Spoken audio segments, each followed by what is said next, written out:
नमस्कार दोस्तों, आप देख रहे हो द गुजरात व्यू हिंदी समाचार। हम बात कर रहे हैं जैन धर्म के पवित्र तथा मूल मंत्र नवकार मंत्र के बारे में। जी हाँ, आज हम पवित्र तथा शक्तिशाली नवकार मंत्र के बारे में बात करते हैं।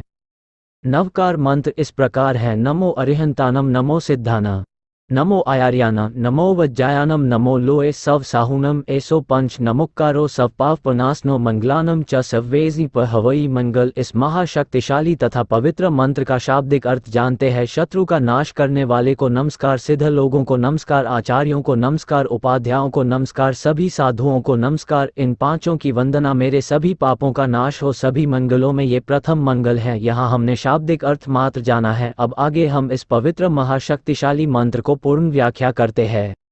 नमो अरिहंतानम अर्थात शत्रु का नाश करने वाले को नमस्कार। यहाँ शत्रु का अर्थ किसी मनुष्य से नहीं है, बल्कि अपने मन में छिपे शत्रुओं से है। हमारे मन के अंदर 5 शत्रु होते हैं: काम, क्रोध, लोभ, मद और मत्सर। ये 5 शत्रु ही हमारे दुखों और पतन का कारण होते हैं। इन शत्रुओं का नाश करने वाले को अरिहंत कहा जाता है। हमारे इन 5 शत्रुओं का नाश करने वाले अरिहंत को प्रणाम करने की बात की गई है। नमो सिद्धाना अर्थात सिद्ध लोगों को नमस्कार। नवकार मंत्र के इस भाग में सिद्ध लोगों से तात्पर्य उन लोगों से है जिन्होंने मुक्त अवस्था प्राप्त कर ली है। ऐसे लोग लाखों में एक होते हैं। मुक्त अवस्था का मतलब यह नहीं कि उन्होंने संसार में रहना ही छोड़ दिया है। मुक्त अवस्था का मतलब आत्मज्ञान से है।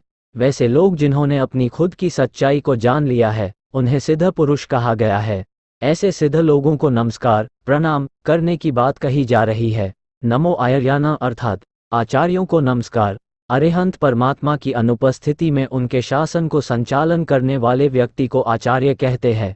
36 गुणों से भरपूर व्यक्ति को आचार्य की उपाधि दी जाती है। उन आचार्यों को नमस्कार करने की बात कही गई है। नमो ओवज्जायानम अर्थात उपाध्यायों को नमस्कार। जो साधु और आचार्य के बीच सूत्रधार का काम करते हैं, उन्हें उपाध्याय कहा जाता है। उपाध्याय विनय, करुणा जैसे 25 गुणों से संपन्न होते हैं। उनको नमस्कार, प्रणाम करने की बात कही गई है। नमो लोए सव साहुनम अर्थात सभी साधुओं को नमस्कार। नवकार मंत्र के इस भाग में साधु का तात्पर्य ऐसे लोगों से है जो ब्रह्मचर्य, त्याग, करुणा इत्यादि जैसे 27 गुणों से संपन्न होते हैं। ऐसे साधु और साध्वियों को नमस्कार, प्रणाम करने की बात कही गई है। एसो पंच नमुक्कारो अर्थात इन पांचों की वंदना। यहाँ 5 लोगों का तात्पर्य आगे बताए गए 5 प्रकार के लोगों से है। इन 5 प्रकार के लोगों के कुल मिलाकर 108 गुण होते हैं। ऐसे गुणी और श्रेष्ठ लोगों का वंदन करने की बात कही गई है। सब पाप पनासनो अर्थात मेरे सभी पापों का नाश हो। आगे बताए गए 5 प्रकार के लोगों को नमस्कार और वंदना करने से समस्त पापों का नाश होता है। हमारे पापों का नाश करने की बात कही गई है। मंगलानम च सव्वेजी प हवई मंगल अर्थात सभी मंगलों में ये प्रथम मंगल है।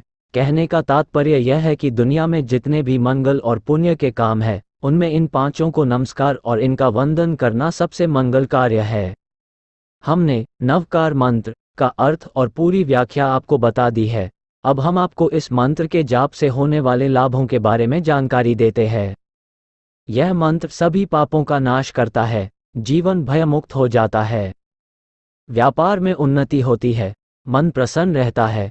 सोने से पहले इस मंत्र का जाप करने से अच्छी और गहरी नींद आती है। नवकार मंत्र जाप करने की विधि। वैसे तो नवकार मंत्र इतना शक्तिशाली है कि अगर उठते बैठते चलते फिरते कभी भी इसका जाप किया जाए तो अच्छे फल की प्राप्ति होती है। पर हम यहाँ आपको इस मंत्र के जाप की सही और उचित विधि बता रहे हैं, ताकि आप इस विधि का अनुसरण करके ज़्यादा से ज़्यादा इस मंत्र का जाप कर सके और आपके जीवन में भी खुशी और शांति का संचार हो। दिशा: इस मंत्र का जाप पूर्व दिशा की ओर मुख करके करना चाहिए। पूर्व दिशा में व्यवस्था नहीं होने पर उत्तर दिशा की ओर मुख करके भी इसका जाप किया जा सकता है। आसन: जमीन पर बैठकर, चटाई, लकड़ी के आसन इत्यादि को आसन के रूप में प्रयोग किया जा सकता है। ध्यान रहे कि आसन शुद्ध और साफ सुथरा होना चाहिए। शुद्ध शरीर: यह मंत्र अत्यंत कल्याणकारी है। इसका जाप करने लिए शरीर और मन दोनों का साफ होना जरूरी है। स्नान करने के बाद धुले हुए कपड़े पहनकर ही इस मंत्र का जाप करना चाहिए। समय: यह महत्वपूर्ण है। सुबह और शाम को इस मंत्र का कम से कम 45 मिनट तक जाप करने से आश्चर्यजनक लाभ होते हैं। हम इस पवित्र तथा महाशक्तिशाली महान मंत्र की विशेषताओं का वर्णन अपने छोटे मस्तिष्क तथा वाणी से नहीं कर सकते हैं। इस महामंत्र का ज्ञान, गुण तथा फायदे इससे बहुत ज़्यादा है। मैं इस मंत्र महिमा के द्वारा जैन धर्म के युवाओं को जैन धर्म तथा जैन मंत्रों की तरफ आगे बढ़ाना चाहता हूँ। सभी जैन धर्म को मानने वाले मेरे प्यारे तथा वंदनीय भाइयों तथा बहनों से हाथ जोड़कर प्रार्थना है कि अगर इस मंत्र महिमा में मुझसे कोई छोटी बड़ी भूल हुई हो तो मुझे अज्ञानी बालक समझकर माफ कर देना। जैन धर्म का ज्ञान बहुत विशाल है। जैन धर्म के गुरुजन तथा जैन धर्म को मानने वाले भाई तथा बहनें विशाल हृदय के धनी है। इसलिए मैं प्रशांत माली आप सभी से बहुत छोटा हूँ। एक बार फिर कोई भी भूल हो तो दोनों हाथ जोड़कर माफी मांगता हूँ।